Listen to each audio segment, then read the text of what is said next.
Salut chers téléspectateurs, heureux de vous retrouver une fois de plus dans Football Planet, votre émission consacrée à l'actualité du football sur Africa News, votre chaîne panafricaine. Les titres, c'est tout de suite. Au menu de cette émission, la confusion qui règne toujours à propos de la Coupe d'Afrique des Nations et la Fédération ivoirienne de football qui hausse le ton contre la CAF. Elle a saisi le tribunal arbitral du sport pour contester la décision de lui retirer l'organisation de l'édition de 2021 au profit du Cameroun. En beach soccer, le Sénégal de nouveau sur le toit de l'Afrique. Les Lions de la Teranga ont encore battu le Nigeria en finale de la Coupe d'Afrique des Nations. C'est leur 4e sacre dans ce tournoi. Et puis, il fait son retour en Afrique. Alain Giresse est le nouveau sélectionneur de la Tunisie. Le technicien français est notre invité. Il nous parlera notamment de ses ambitions à la tête des Aigles de Carthage. Voilà pour le sommaire, le développement juste après cette petite transition. Bienvenue dans Football Planet. Décidément, la crise de la Coupe d'Afrique des Nations est loin d'être terminée. Et c'est la colère des Ivoiriens contre la décision de la CAF de leur retirer l'organisation de l'édition de 2021 qui met de l'huile sur le feu. La Fédération ivoirienne de football a finalement saisi le tribunal arbitral du sport pour contester cette mesure. Les détails avec Bridget Ougoué et Hawaou Souleymana. Face à l'intransigeance de la CAF, la Côte d'Ivoire a décidé d'abattre ses dernières cartes. Et ce dernier recours, c'est le tribunal arbitral du sport que la Fédération ivoirienne de football a saisi depuis le 13 décembre pour contester la décision de lui enlever l'organisation de la CAN 2021. Dans un communiqué, la FIF dit être surprise par la démarche du président de la CAF, je cite, de décider de sa seule autorité et sans aucune concertation préalable avec elle, de réattribuer l'organisation de la CAN 2021 au Cameroun. Et l'instance fédérale de souligner le lourd investissement économique, financier et humain que représente cette compétition d'une grande importance pour le football ivoirien. Pour l'instant, la CAF campe sur sa position, convaincue que le pays ne sera pas prêt en 2021.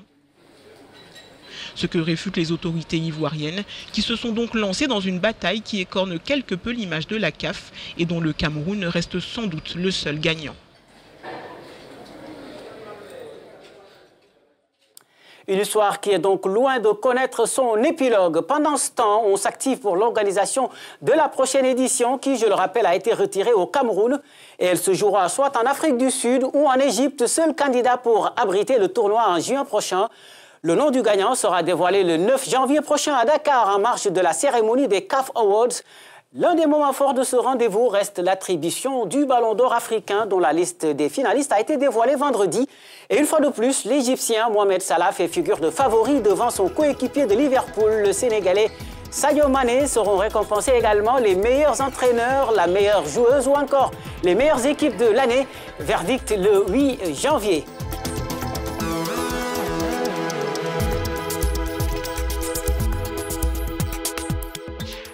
Parlons d'une autre CAN, celle des moins de 20 ans, dont le tirage au sort a été effectué jeudi à Niamey au Niger avec notamment un groupe B de feu. On y retrouve le Burkina Faso, le Ghana, le Mali et le Sénégal, vice-champion d'Afrique. Le pays hôte, quant à lui, aura fort à faire devant l'Afrique du Sud, le Burundi et le Nigeria, comme on peut le voir dans ce tableau.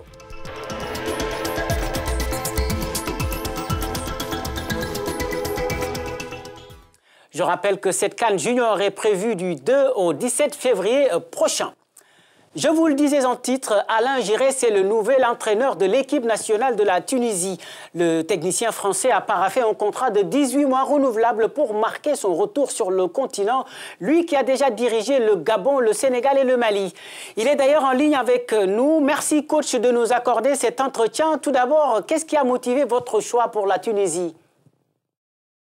Déjà, la première motivation, j'avais toujours envie d'un projet, envie de reprendre une sélection notamment, et de continuer à travailler sur le continent africain. Donc après, les perspectives qui se présentent, les possibilités qui existent, voilà, les contacts qui se nouent.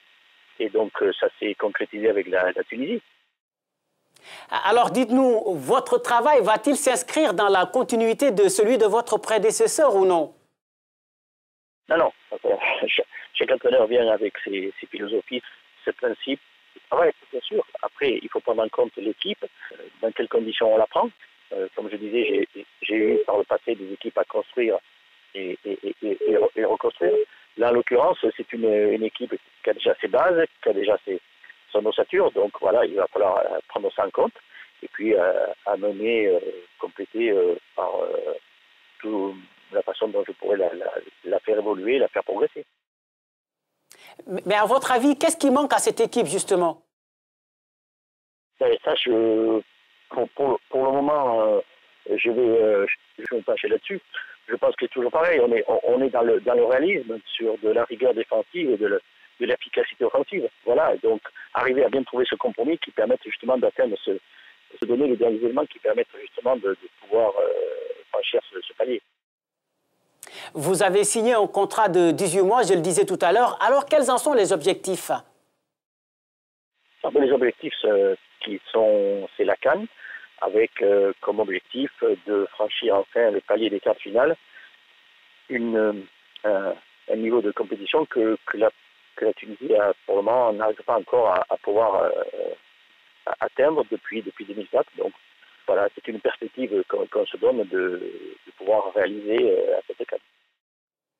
Pensez-vous ces objectifs réalisables, vu que cela faisait quand même longtemps que la Tunisie n'a plus réussi à concrétiser sur le terrain tout son potentiel? De toute façon, si on part au départ, on se dit que c'est pas réalisable, c'est même pas la peine d'essayer de les atteindre. Donc quand on part sur des objectifs, sur des projets, on se dit oui, mais on peut évaluer l'équipe et les possibilités de se dire que ça reste dans le domaine du réalisable. Effectivement, voilà, quand on est dans la Tunisie, on peut se dire. Après, on sait très bien que les circonstances d'une compétition modifient ou pas ces objectifs. Merci beaucoup Alain Giresse et bonne chance pour cette nouvelle aventure sur le continent avec l'équipe de Tunisie. Merci, au revoir. C'était donc Alain Giresse, nouveau sélectionneur des Aigles de Carthage. Parlons à présent de beach soccer et du Sénégal qui entre un peu plus dans l'histoire. Les Lions de la Teranga ont conforté leur position de leader de la discipline sur le continent en s'adjugeant la Coupe d'Afrique des Nations pour la 4e fois. Ils ont battu en finale le Nigeria sur le score sans appel de 6-1 vendredi à Sharm el-Sheikh en Égypte. Les détails avec Claudiane Sono et William Bahia. Le Sénégal façonne son palmarès et règne plus que jamais en maître du beach soccer africain en remportant vendredi leur 4e titre continental. Les Lions de la Teranga confortent leur statut de leader. Et de quelle manière? Opposés au Nigeria dans une finale aux allures de revanche, les protégés de Ngala Sylla n'ont pas fait dans le détail pour conserver leur couronne. Une victoire nette, 6-1. Ils bouclent ainsi leur campagne africaine sans la moindre défaite avec un bilan plus que flatteur de 5 victoires en autant de matchs. Comme il y a un an au Nigeria, ils écœurent une fois de plus les Super Eagles qu'ils n'avaient pourtant pu battre qu'au tir au but en ouverture de la compétition. Avec ce succès, les Lions totalisent désormais 4 titres continentaux, soit 2 de plus que leurs victimes dans cette finale de la 7e édition de la CAN, dont le podium a été complété par le pays hôte l'Égypte, des pharaons victorieux du Maroc, 3-2. Et puis, un lot de consolation pour les Super Eagles du Nigeria qui vont tout de même accompagner le Sénégal à la prochaine Coupe du Monde de beach soccer prévue au Paraguay l'année prochaine. Retour sur le gazon pour parler de la Coupe du Monde des clubs. Pour la 5e fois de suite, il n'y aura pas d'équipe africaine en quart de finale après la grosse désillusion de l'Espérance de Tunis samedi. Les champions d'Afrique ont été humiliés et éliminés dès leur premier match par les Émiratis d'Al Ain, victorieux sur le score sans appel de 3-0. Les Tunisiens qui vont devoir maintenant se concentrer sur la Ligue des Champions dont les 16e de finale ont démarré le week-end dernier avec la manche allée. Et pas de grosse surprise comme on peut le voir sur ce tableau des résultats.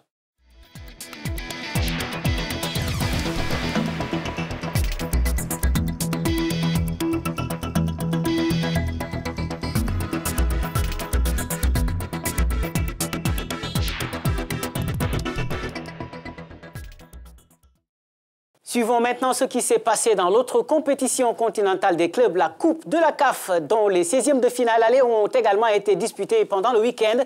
À noter notamment le carton du Zamalek du Caire qui a étrillé l'AS Coton du Tchad, 7-0.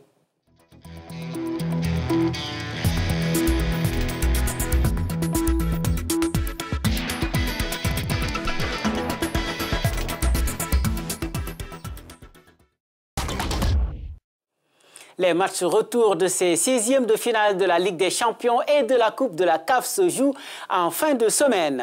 Et puis, sachez que le tirage au sort des 8e de finale de la Ligue des Champions de l'UEFA a été effectué ce lundi. Et des chocs, il y en aura à gogo, mais les plus grosses affiches restent sans aucun doute le duel entre le Bayern Munich et les Reds de Liverpool de Sadio Mané et de Mohamed Salah, mais également les affiches qui mettront aux prises l'Atlético de Madrid et la Juventus de Turin et Manchester United et Paris Saint-Germain. Quant au champion d'Europe en titre, le Real Madrid, il hérite de l'Ajax d'Amsterdam. Voici d'ailleurs le tableau complet de ces 8e de finale de la Ligue européenne des champions.